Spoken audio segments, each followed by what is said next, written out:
José Vargas, soy Fellow de Endocrinología de la Fundación Universitaria de Ciencias de la Salud y en la tarde de hoy inicialmente comenzamos, el primer caso que les comento, es como comienza todo, datos demográficos, fecha de nacimiento del 22 de junio del 2012, a edad actual un niño de 7 años procedente de la ciudad de Medellín, natural de Medellín, de sexo masculino y pues obviamente ocupación escolar a su edad.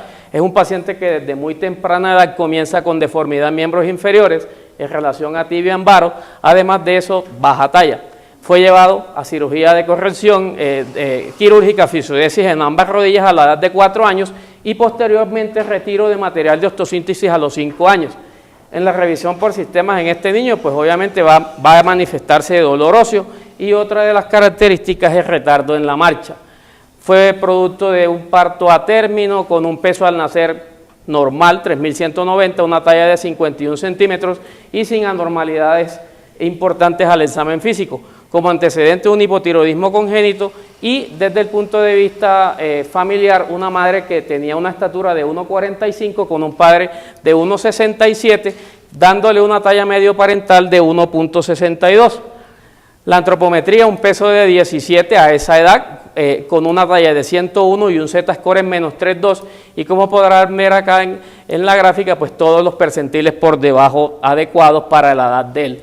Los hallazgos positivos al examen físico, encontramos presencia de calcinosis, además de eso por lo que él consulta, talla baja y deformidad, un yero varo importante, y además de eso piezas dentales en muy mal estado, asociado a otras cosas, especialmente a la presencia de abscesos dentales en múltiples ocasiones.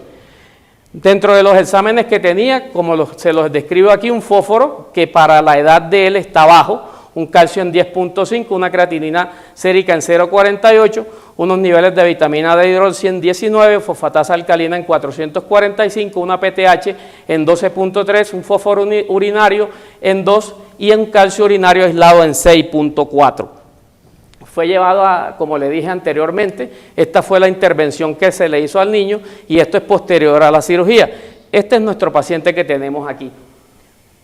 Digamos, bueno, entonces, ¿qué podemos hacer? ¿Cómo enfocamos el diagnóstico o consideraríamos algunos exámenes especiales?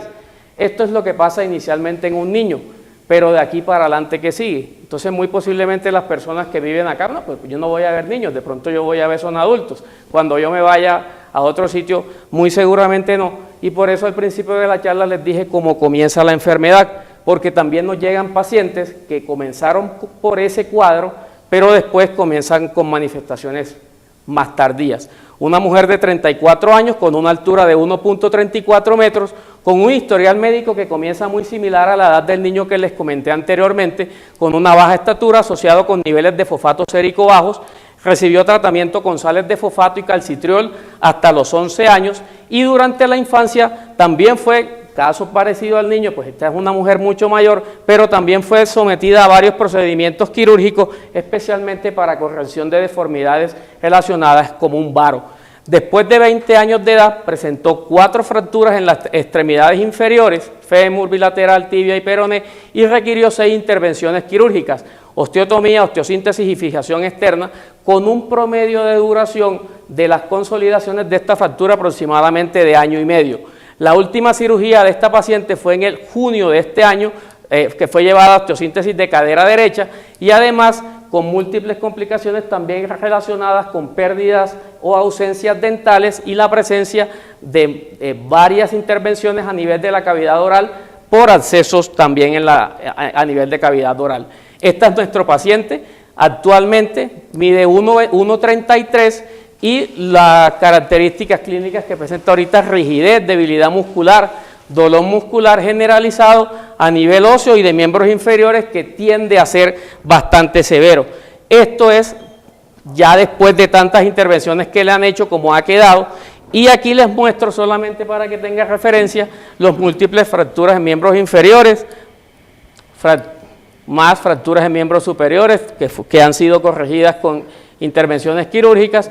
3 intervenciones quirúrgicas, esta fue la última que se hizo en junio de este año con la colocación de material de osteosíntesis y a pesar de eso y de tener tantas fracturas, todavía tiene una intervención quirúrgica pendiente que se va a realizar este año del lado de la cadera contralateral.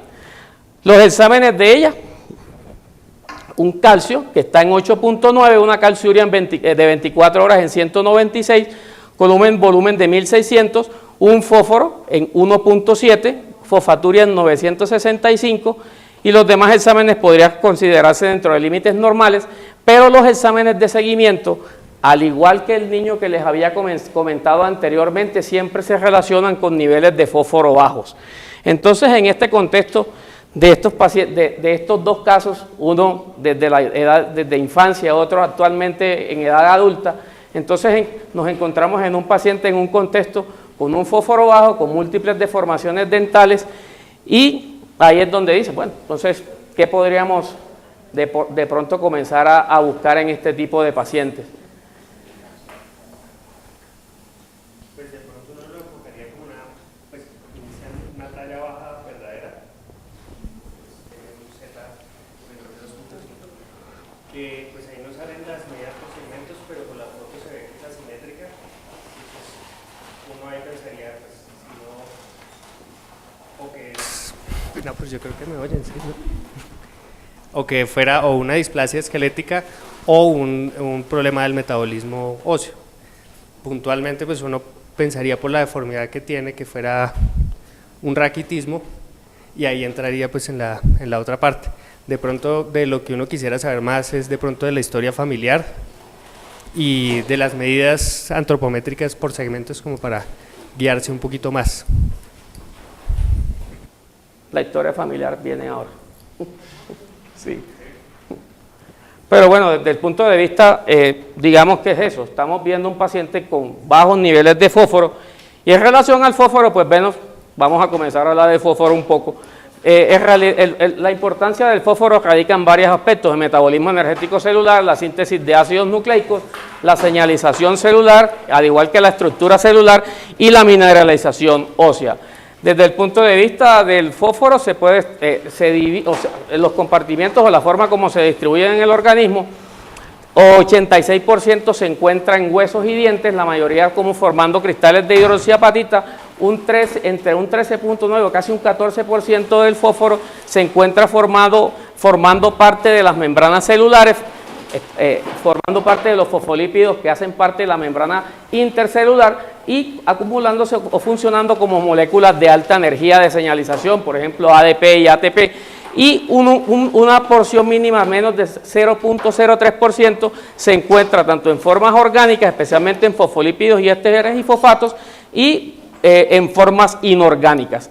Hay que tener en cuenta que la fosfatemia que nosotros medimos en el laboratorio corresponde al fosfato inorgánico, del cual el 85% puede ser filtrable y el 15% está unido a la albúmina. Como lo había mencionado anteriormente, nosotros podemos encontrar el fósforo de dos maneras, de manera orgánica y de manera inorgánica. Las formas orgánicas se obtienen de manera natural a partir de todos estos componentes, ya sean desde proteínas animal y o algunos vegetales. Y dentro de la proteína animal encontramos pues la carne, el huevo, el pescado, el queso, bueno, los lácteos. Y algo muy importante con esto es que estos que se obtienen de proteína animal tienen un porcentaje de absorción entre el 40 y el 60% al encontrarse este fósforo muy interno a nivel celular. Mientras que el fósforo orgánico que se obtiene de manera natural a partir de los vegetales solamente se absorbe entre un 10 a un 20%, ya que el organismo no tiene una enzima que se llama fitasa, que es la encargada de desdoblar o de hacer que esto se absorba más fácilmente. El fósforo inorgánico se obtiene de manera sintética, no natural, y la mayoría de este fósforo inorgánico se obtiene a partir de sales y de todos estos alimentos que no son nada saludables, y al a provenir de sales tiene la facilidad de que se disuelve muy rápidamente, y la posibilidad de que este fósforo inorgánico se absorba es casi del 100%. Se describe también que el 30% de la ingesta de fósforo en los países occidentales, en la dieta occidental, parte del fósforo inorgánico. En relación a la ingesta de fósforo, la mayoría, como lo había mencionado antes, desde la dieta. El promedio de la ingesta varía entre 772 y 2000 miligramos de ingesta, y la absorción de este se puede dar entre aproximadamente de 155 a 1500 miligramos. Hay que tener en cuenta que la mayoría del fósforo, hasta un 88%, se filtra, pero de todo lo que se filtra, que puede ser entre 3700 y 6180, el 88% de este que se filtra se reabsorbe a nivel renal y un 1% en menor cantidad a nivel muscular. Hay que tener en cuenta que a nivel del tubo digestivo, en el intestino delgado, tenemos receptores especiales que se encargan de su absorción, especialmente unos que son dependientes de sodio y otros que son independientes de sodio. Los que son dependientes de sodio a nivel intestinal son los NAPI2B, y otro que es independiente de sodio, cuyo cotransportador y su función aún no ha sido claramente establecida. A nivel renal encontramos tres transportadores, especialmente el NAPI2A y 2C, que son los que se encuentran o los que tienen la función de reabsorber la mayor cantidad de fosfato a nivel renal, y hay otros con menor importancia como el PIT2, que también tiene una menor función desde este punto de vista. Entonces, encontramos que si nos viene un fosfato de la dieta, cuando nosotros tenemos una baja ingesta de fosfato en la dieta o hipofosfatemia, aumenta la síntesis de los transportadores, especialmente los NAPI2A y 2C, y su acción en el lumen a nivel proximal renal lo que hace es aumentar la reabsorción casi completa del fosfato, como les había dicho, casi del 88%. Mientras que en la hiperfosfatemia hay dos moléculas que se encargan o que tienen una función especial, que son la PTH y el factor de crecimiento fibroblasto 23, que son dos hormonas fosfatúricas dominantes y que reducen la expresión de estos dos cotransportadores, tanto NAPI2A y 2C, y ¿qué hacen? Pues el efecto contrario, inhibir la reabsorción de fosfato y aumentando su excreción, reduciendo así la concentración plasmática del mismo. Entonces, digamos que estas son las dos hormonas principales en relación a la homeostasis del fósforo. Encontramos inicialmente la PTH. Cuando nosotros encontramos un nivel elevado de fósforo, lo que hace la PTH es, especialmente lo que les comenté ahorita, disminuir la funcionalidad, o mejor dicho, la cantidad de estos correceptores, que son el NAPI2A y 2C y 2A a nivel renal, favoreciendo la reabsorción a nivel disminuyendo la reabsorción a nivel renal y favoreciendo la fosfaturia o la eliminación del fosfato a nivel renal. Y la otra molécula es el factor de crecimiento fibroblasto 23, que ahorita hablaremos de eso, pero básicamente también lo que hace es eso, a nivel renal disminuir la cantidad de receptores de sodio fosfato, y a nivel 2A y 2C, y a nivel del tracto gastrointestinal, especialmente en el intestino delgado, por intermedio del receptor NAPI2B, disminuir la reabsorción de sodio, y esto hace que los niveles de fosfato pues tiendan a normalizarse. Entonces, teniendo en cuenta estas consideraciones especiales, ¿cuáles serán las causas de fosfatemia? De hipofosfatemia las podemos resumir o clasificar de varias maneras. Primero, redistribución interna, y básicamente lo que se podría relacionar son, pues, dependiendo de los niveles de insulina, el síndrome de realimentación, que es en los pacientes que vienen de procesos de desnutrición crónica y se les somete a altos contenidos de alimentación ricos en fosfato, la alcalosis respiratoria aguda y el síndrome de hueso hambriento, como pasa en los pacientes con postoperatorio de hiperparatiroidismo. El otro mecanismo es la disminución de la absorción intestinal, y ahí donde juega un papel muy importante en relación a lo que les había comentado del fosfato que se absorbe en la dieta, disminución en la ingesta, diarrea crónica o síndromes de mala absorción, además del uso de antiácidos y el déficit de resistencia a la vitamina D. Y el otro mecanismo por medio del cual se puede producir hipofosfatemia es el aumento de excreción urinaria, y esta nosotros la podemos dividir en dos: unas que puedan ser mediadas o dependientes de factor de crecimiento fibroblasto 23 y las que no son mediadas por el factor de crecimiento fibroblasto 23. Y en esta tabla les resumo cuáles son.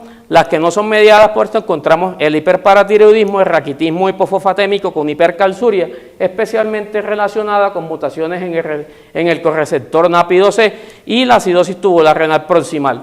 Y aquellas que son mediadas por el factor de crecimiento fibroblasto 23, encontramos la administración de hierro intravenoso, los pacientes post-trasplante renal, los pacientes con osteomalacia inducida por tumor y una de osteonecrosis, perdón. Y una de estas, digamos que donde juega un papel muy importante, encontramos los tipos de raquitismo y dentro de estos encontramos uno especial que es el raquitismo hipofosfatémico.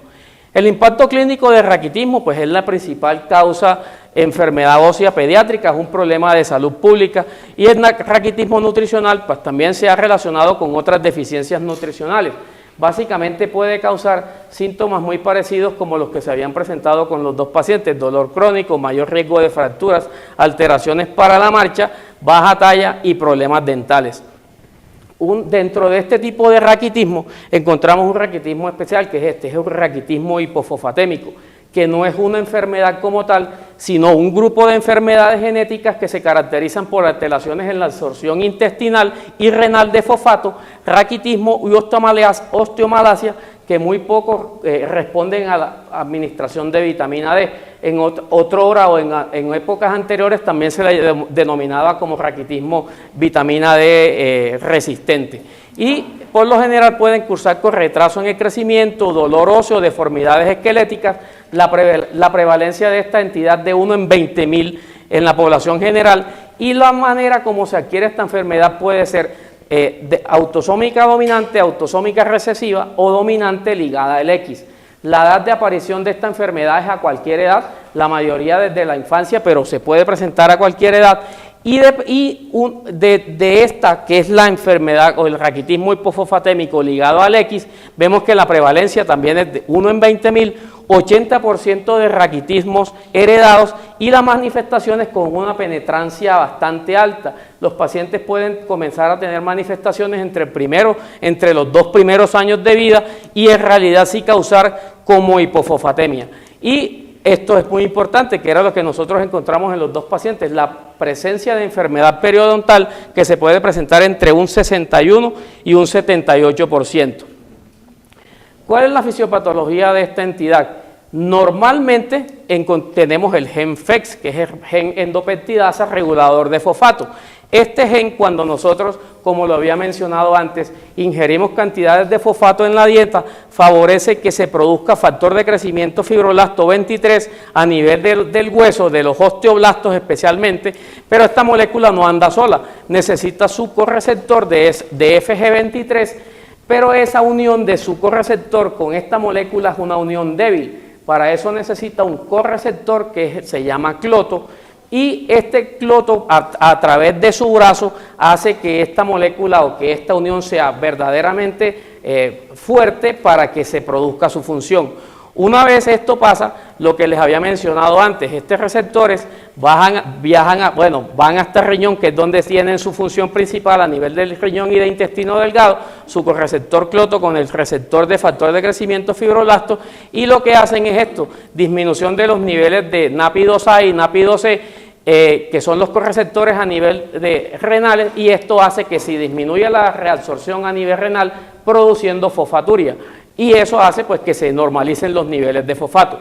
También hace algo a nivel del tracto digestivo, que es que disminuye la 1-alfa hidroxilasa, disminuyendo la reabsorción de fosfato a nivel del tracto digestivo, y lo mismo, favoreciendo que los niveles de fosfato se normalicen.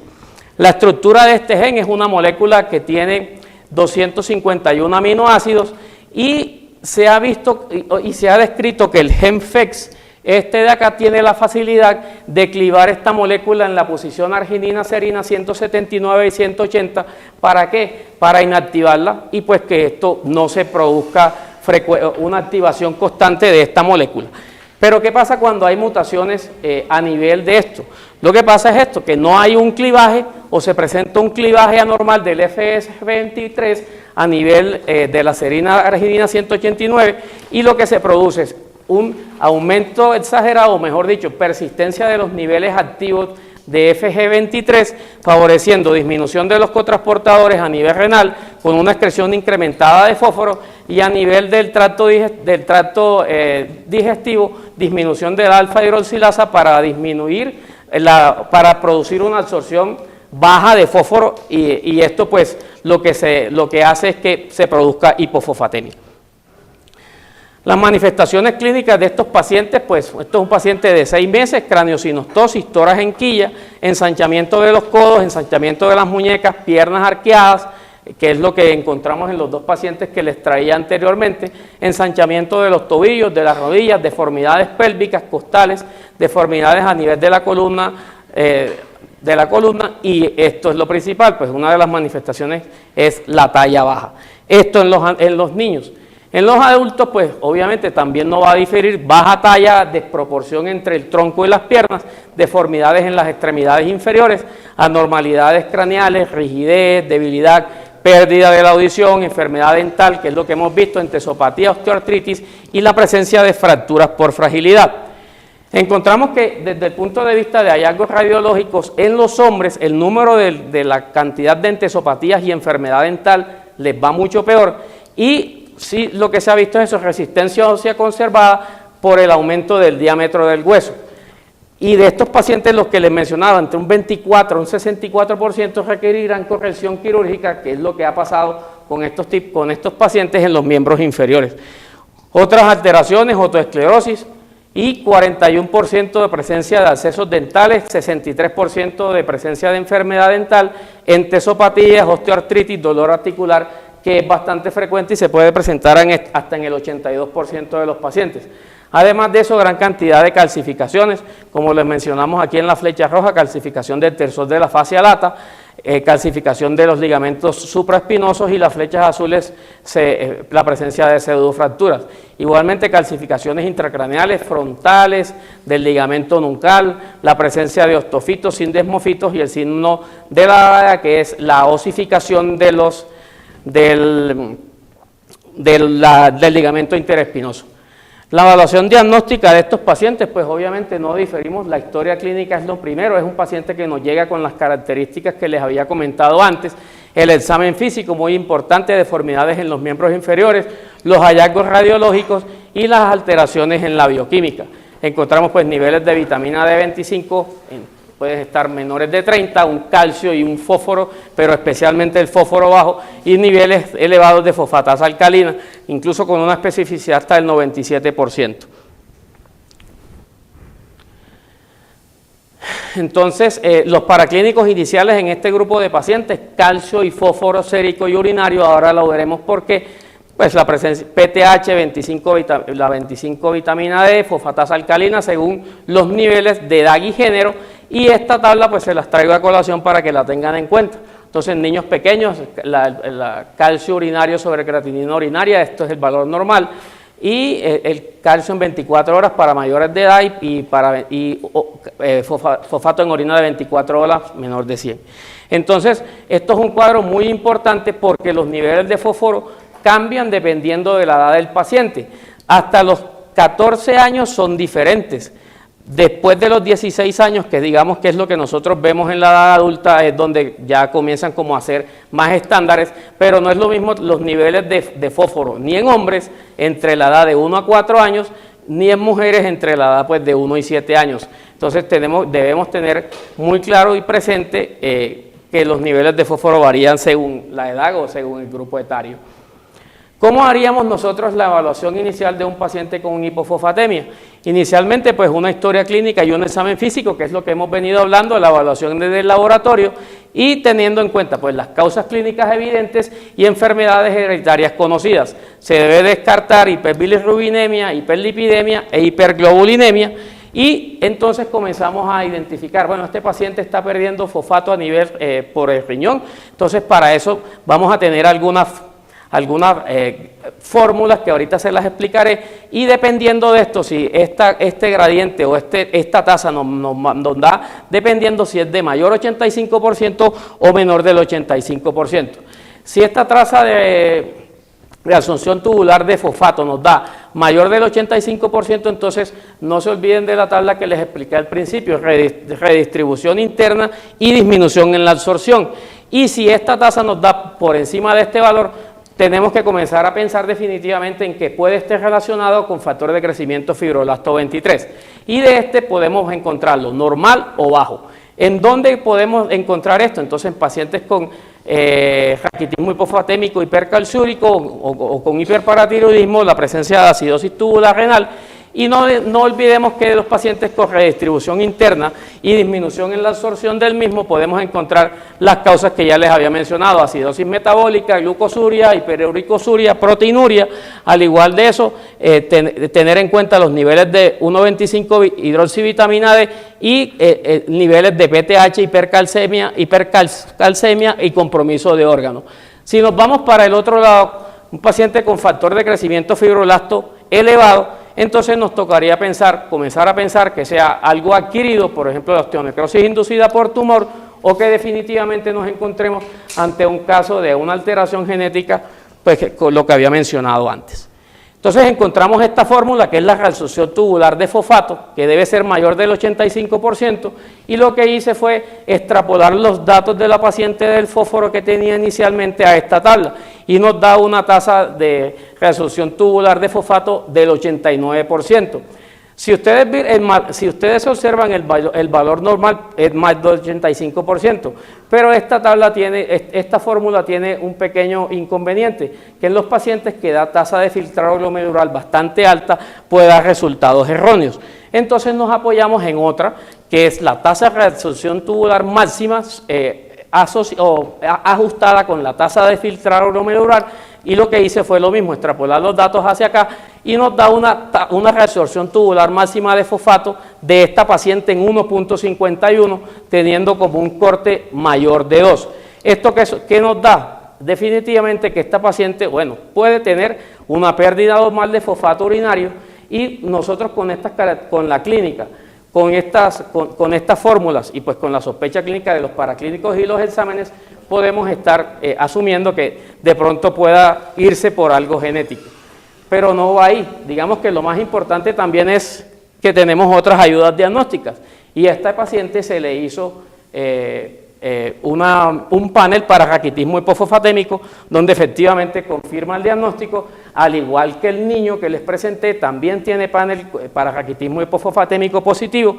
La mamá del niño tenía positivo también la mutación del FEX, y esto es lo que nos lleva a confirmar que definitivamente este caso era desde ese punto de vista. Entonces, el raquitismo hipofosfatémico, los objetivos variarán y dependerán de la edad del paciente. El recién nacido, disminución del dolor óseo con corrección de los niveles de fosfato y calcio entre los 6 y los 12 meses, pues tendientes a la normalización de la fosfatasa alcalina. Al año, normalizar la velocidad de crecimiento, y el paciente entre los 3 y los 4 años tratar pues de corregir o disminuir lo más posible las alteraciones estructurales en los miembros inferiores. Tener en cuenta la fosfatasa alcalina, mantenerla normal, un adecuado crecimiento, un fósforo normal, cuando el paciente lo tenga, considerar reducción de las dosis y una adecuada salud oral, porque vemos el sufrimiento que tienen todos estos pacientes, ya sean niños o adultos, en relación a los procesos dentales y alteraciones a nivel de la cavidad oral. No olvidar que esta es una entidad que ojalá sea manejada por un equipo multidisciplinario, donde debe incluir ortopedistas, genetistas, fisiatría, odontología, otorrino y pues obviamente el endocrinólogo. Les dejo pues esta tabla de las dosis de calcio que se utilizan y de fósforo, pues dependiendo también de la edad de los pacientes. En el adulto es de 0.5 microgramos cada 12 horas, y de 700 a 1000 miligramos día en 3 a 4 tomas el fósforo da diarrea. La tolerancia no es tan fácil. ¿Y cómo hacemos el monitoreo de este tipo de pacientes? Entonces, en un paciente que tenemos disminución ¿cuándo comenzamos a ver si a este paciente le podemos comenzar a disminuir los requerimientos de fosfato en la edad adulta? Pues cuando encontramos esto, cierre epificiario y disminución de recambio óseo. Continuar el manejo en un paciente adulto si presenta, esto es muy importante, persistencia de dolores articulares o debilidad muscular, a la presencia de pseudofracturas, o en aquel paciente que está pendiente de llevarlo a una cirugía para corrección de defectos estructurales y pues, obviamente indicar la rehabilitación integral. El monitoreo de este tipo de pacientes se hace con calcio, fósforo, creatinina, que ojalá se hagan mensual hasta estabilidad, y luego se hacen cada 3 a 4 meses, calcio urinario en 24 horas o la relación cada 3 meses, fosfatasa alcalina, PTH cada 6 a 12 meses, una ecografía renal que lo ideal es hacerla entre 1 y 2 años, y radiografía, pues monitoreo de las lesiones raquíticas que se hacen anual a partir del primer año. Y no olvidar pues que ahí también se tiene riesgos con el tratamiento especialmente de nefrocalcinosis por hipercalciuria, enfermedad renal crónica por nefropatías por fosfatos y la presencia de hipoparatiroidismo secundario, de hiperparatiroidismo secundario o terciario, especialmente en los pacientes con hiperfosfatemia. Digamos que hasta hace pocos años esto era lo que le podíamos ofrecer a este tipo de pacientes. Obviamente si no, de pronto no existieran otro tipo de tratamientos, el niño que vimos de 3 años, ¿cuál sería el impacto? No sabemos, pero también se han encontrado nuevas terapias, y dentro de esas nuevas terapias encontramos este medicamento que es un anticuerpo contra el factor de crecimiento fibroblasto 23, que se llama Burosumab, que inicialmente se encontraron pruebas en ratones con mejoría de la bioquímica y el crecimiento, y que se UDE, o que su sitio de unión principal es el fragmento C23 del factor de crecimiento fibroblasto, que no lo activa. Aquí encontramos solamente, voy a presentarlo, un niño de 2 años y una niña de 2 años al inicio del tratamiento y a la semana 40 posterior al inicio del Burosumab. Y desde el punto de vista fisiológico, ¿qué hace este medicamento? Pues obviamente evita que se clive o que se produzca una mutación a nivel del FEX. Esto hace que se inhiba el factor de crecimiento fibroblasto 23, favoreciendo el aumento de los correceptores a nivel renal, lo que hace que se disminuya la excreción de fósforo y además favorece la actividad de la 1-alfa-hidroxilasa a nivel del tracto digestivo, favoreciendo la absorción de fosfato. ¿Esto qué conlleva? Obviamente a que el paciente se le normalicen los niveles de fosfato sérico. En una serie de pacientes también del doctor Brunetto encontramos el tratamiento o la evolución que tuvo esta niña desde los 3 años hasta los 11 años. Y vemos desde el punto de vista de mejoría en la estructura corporal ósea. Entonces, el Burosumab en Colombia lo tenemos aprobado para niños entre los 5 y los 12 años, y este es un estudio que sale el 2018, en mayo, donde vemos que posterior al inicio del tratamiento tiende a normalizar los niveles de fosfato, disminución de los niveles de fosfatasa alcalina y un impacto importante también en la capacidad o en la funcionalidad de este niño. Otro estudio, este también es de junio de este año, que comprobó Burosumab versus la terapia convencional, que fue las que les había mencionado antes de comenzar a hablar de las nuevas terapias en fase 3, y lo que vemos es cosas muy concordantes con lo que se encontró inicialmente en el primer estudio que se hizo. Una mejoría en los niveles de fosfato sérico, con mejoría también en los niveles de 25-hidroxi, y esto que fue lo que les expliqué sobre las tablitas, que una mejoría en el favorecimiento de la reabsorción tubular a nivel renal. Entonces, ¿qué impacto tiene este medicamento en los niños? Una eficacia: restaura la homeostasis del fósforo, mejora la salud esquelética, especialmente en los pacientes con raquitismo, mejora el crecimiento y mejora la función de actividad física de estos jóvenes, especialmente la marcha de 6 minutos. Y la seguridad, pues no se representaron casos de hiperfosfatemia, o sea, aparentemente es un medicamento seguro. Las reacciones de hipersensibilidad son infrecuentes y las reacciones en el sitio de inyección son leves.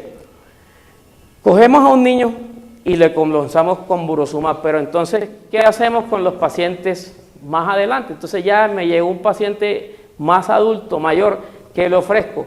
De pronto esta molécula servirá, no servirá, y fue lo que la tarea que se puso el doctor Insomnia en identificar si de pronto impactaba también utilizar este medicamento en adultos, y fue este estudio que se publicó desde el 2019, Burosumab, para mejoría de la histomorfometría en los pacientes con osteomalacia adultos asociados con hipofosfatemia relacionada con mutaciones en el FEX. Y lo que vemos es muy similar a lo que se encontró con los niños. Mejoría, pero este estudio inicial fue para mejorar los marcadores de resorción ósea, igual que los fosfatos, y encontramos mejoría en los niveles de propéptido, de telopéptido C, disminución de la concentración de fosfatasa alcalina, y a nivel de fosfato encontramos lo mismo, que hay definitivamente un impacto, al igual que los niveles de vitamina D. Este fue el último estudio que se hizo con Burosumab en adultos, fue presentado, todavía no ha sido publicado, pero se presentó en septiembre de este año en el Annual American Society de metabolismo óseo, y lo que encontramos fue 134 pacientes entre los 18 y los 65 años de edad con niveles de fosfato menor de 2.5, y lo que encontramos es esto. Desde aquí, este es el placebo y comienzan igual, y desde que se inició la administración de Burosumab, vemos cómo se mantienen los niveles de fosfato a lo largo del tiempo, y esto pasa igualmente con los niveles de 1.25 vitamina D. Además de eso, se le midieron score a los pacientes en relación a la actividad y a la funcionalidad de los mismos, donde se logró también tener un impacto importante en ese punto de vista, y algo muy también importante, que es la mejoría en la presencia de pseudofracturas en los pacientes que se les administró Burosumab.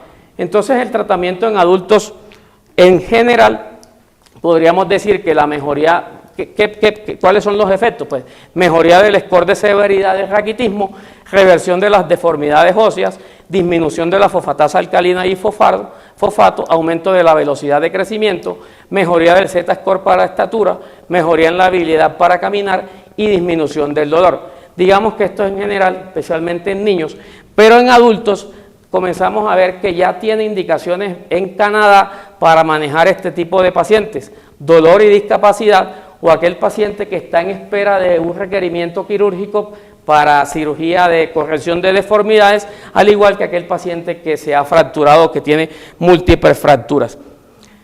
La cirugía en estos pacientes, pues para corrección de deformidades, para modulación fasciaria, especialmente hemiepifiodesis, y osteotomías y osteosíntesis si no hay respuesta al manejo médico o si hay cierre epifisiario, y para favorecer pues la elongación ósea. Les traje, para no matarnos la cabeza con tablas, esto es una aplicación que pueden descargar en sus celulares, donde fácilmente encuentran la forma de, digamos que un indicativo de las tablas de reabsorción de fosfato a nivel renal y la tasa máxima de reabsorción de fosfato a nivel renal. Y eso era todo.